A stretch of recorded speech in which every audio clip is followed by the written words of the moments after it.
Now, as South Africa was reflecting on the July 2021 unrest, which started in KwaZulu-Natal, 6 trucks were torched on the Van Reenen's Pass. And since then, more trucks have been torched in Limpopo and Mpumalanga.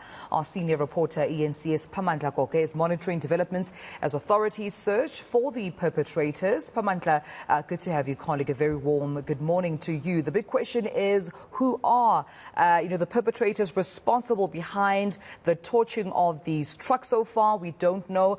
We're still awaiting for investigations and any trail in terms of arrest. But do we also know what the possible motive could be? Good morning.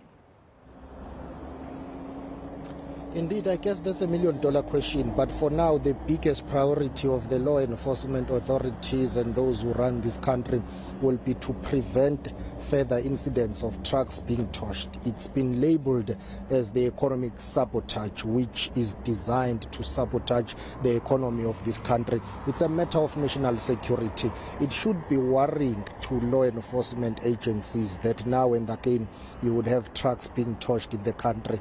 These are trucks that are able to move goods and services to various parts of this country and other countries that are neighboring countries in nearby countries. So this is not something new. It's been happening for a very long time in South Africa. KwaZulu-Natal in particular and other provinces have seen a number of incidents whereby trucks have been torched.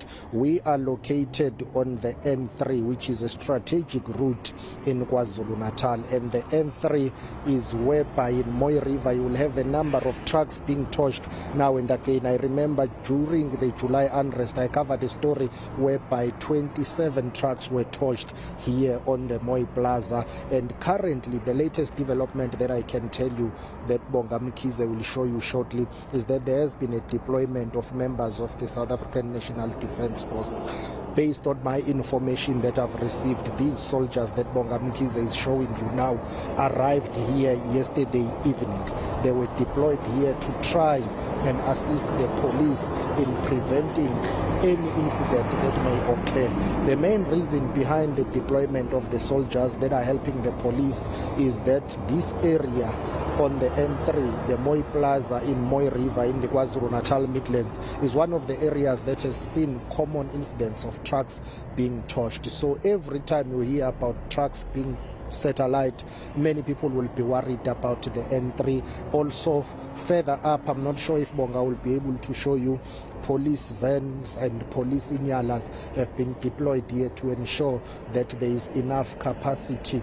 We have been driving all the way from Durban, doing the stretch of the N3 up until Moy River. What got us worried was the fact that we did not come across any roadblocks or any visibility of police all the way from Durban to Moy River. You only get to see police and soldiers when you get to Moy River. But it's not surprising because this area is always one of those what we can call hotspots in terms of trucks being torched. So the fact that soldiers and police are here, it tells you that police is top brass, or those who are responsible for the security of the country have taken a decision to focus on this strategic route, which connects basically KwaZulu-Natal, the Free State, as well as Gauteng. Those are some of the trucks that use this route, and they are scared, the truck drivers. You speak to some of them, they will tell you that we don't know whether we'll reach our final destinations. And the fact that this is happening in other provinces as well,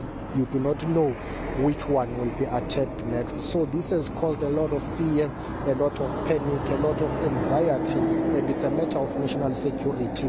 And it's worrying that it continues to happen in an environment whereby it should have been arrested by now, because it keeps on happening. It's sporadic, it will happen and then it will disappear. After a few months it will happen again. Surely there is something bigger happening, and it's up to those who run this country to figure it out and deal with it decisively. Siphamandla, you took the words right out of my mouth, because I'm just wondering if, as much as it's necessary to have the police and, all law enforcement patrolling and protecting these trucks today, I just wonder if it's not necessarily attending to the wound, but not getting to the root cause problem behind these attacks. I mean, if you're saying that exactly a year ago during those July unrest, colleague, you had reported on and, almost witnessed around, the country, at least in KwaZulu-Natal with the rest of the country, 27 trucks being set alight. Shouldn't law enforcement and crime intelligence be focusing on intercepting the masterminds? Because as you mentioned, the concern now is which province or which route is the next target? I think law enforcement agencies and authorities together with government, they need to stop this knee-jerk reaction. Every time a truck is torched, then they will deploy police. That is well and good because it shows that there is police visibility. But you need to get to the root and the root cause of what is happening in South Africa. It's not something that is not planned. It tells you that this is well coordinated. The fact that people are able to access any tools that they can use to torch the trucks. Are we not dealing with something bigger here?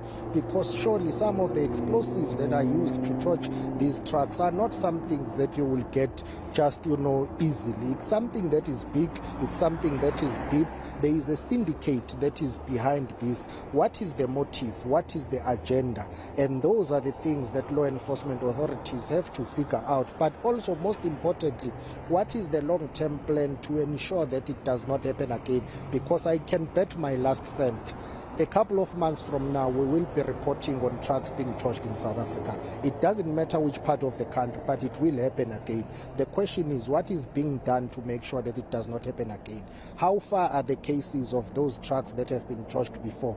How many people have been arrested? How many people have been successfully prosecuted and convicted? Is there a clear pattern in terms of the investigations? What are the police picking up in terms of who is behind this? What is the agenda? But most importantly, how can this be stopped? Yeah. Just before I let you go then, Siphamandla, you also mentioned, a significant point around economic sabotage. We know the economic damage that the July unrest caused last year. We know that, the Van Reenen's Pass definitely being a route where goods are moved from one point to another. Let's perhaps briefly touch on that a moment, just to emphasize, the cost of these trucks and what this cost has, its impact on our economy. Millions to billions of rands. Let me make you an example about the N3 where we are now. This is the strategic route that takes you all the way to the biggest harbour, or one of the biggest harbours in Africa, which is located in Durban. Durban is the economic hub not only of KwaZulu-Natal but of South Africa as well. Durban together with Johannesburg, Cape Town and other cities. So if this is sabotaged, there is no free movement of goods and services which are carried by the trucks, because remember, trucks are able to travel hundreds of kilometers from one province to another, including countries. Yes, you do have goods that are transported using, the marine industry, but at the same time, you have the ground transportation system, which includes the trucks in terms of transporting goods and services. So if you will have trucks being torched in Van Reenen and in Mooi River or anywhere on the N3 in particular, you block the entire N3 route, not only for the movement of goods and services, but also for passengers as well. The costs are severe, the costs are enormous, because some of the goods and services don't make it to their final or original or intended destinations. And when that happens, then the entire economy of the country becomes, affected. But also it's about job losses. Imagine if trucks are being torched. It means drivers will be out of jobs. It means people who work in that freight industry will not be able to continue with some of their jobs. But also it means businesses that are buying and selling or transporting these goods, they will lose out on their profit. Therefore, the economy will be severely affected. So this is big. It's a matter of national security.